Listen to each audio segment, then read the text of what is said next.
Hello guys, welcome to my channel. Today you will learn how to solve boat and stream problems. Suppose x is the speed of man or boat in the still water and y is speed of current or stream. Upstream speed or US. What is upstream speed?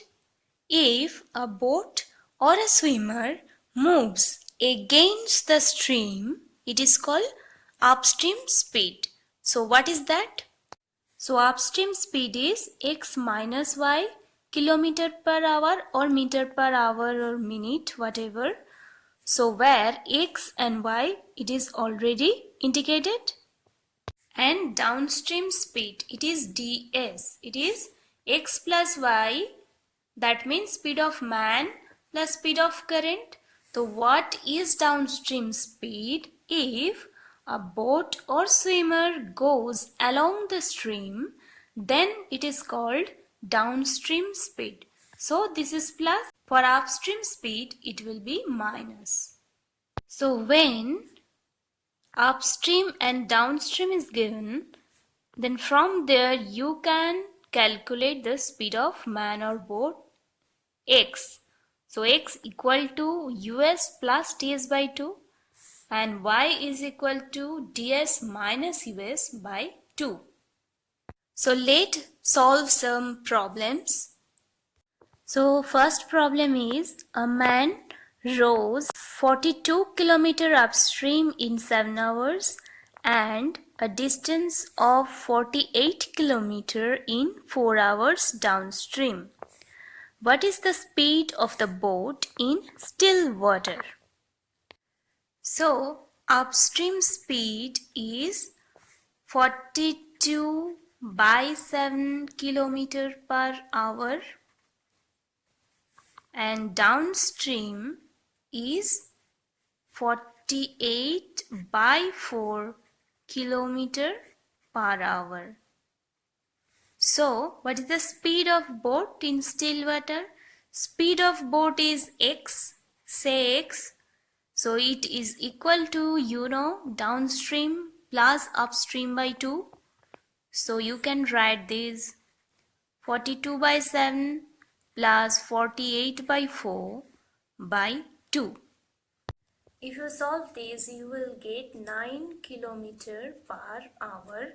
This is the speed of boat in still water. So the next problem is a man can row 6 km per hour in still water if the speed of the current is 2 km per hour. It takes 3 hours more in upstream than in the downstream of the same distance. So find the distance. So here say speed of man is x.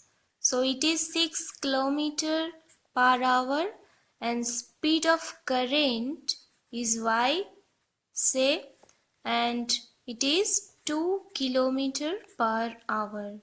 So from here we can find out the downstream speed and upstream speed.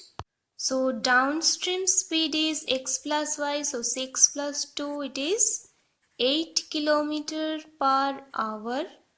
And upstream speed is this minus this. So 6 minus 2, it is 4 km per hour. So let the distance is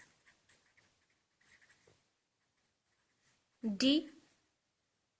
So time taken in upstream is total distance by upstream speed. It is 4. So this is the total time taken in upstream minus the total time taken in downstream. It is total distance by downstream speed is 8. So this difference is 3 hours as it takes 3 hours more in upstream than in downstream. So calculate this. So if you solve this, you will get d is equal to 24 km. So total distance is 24 km.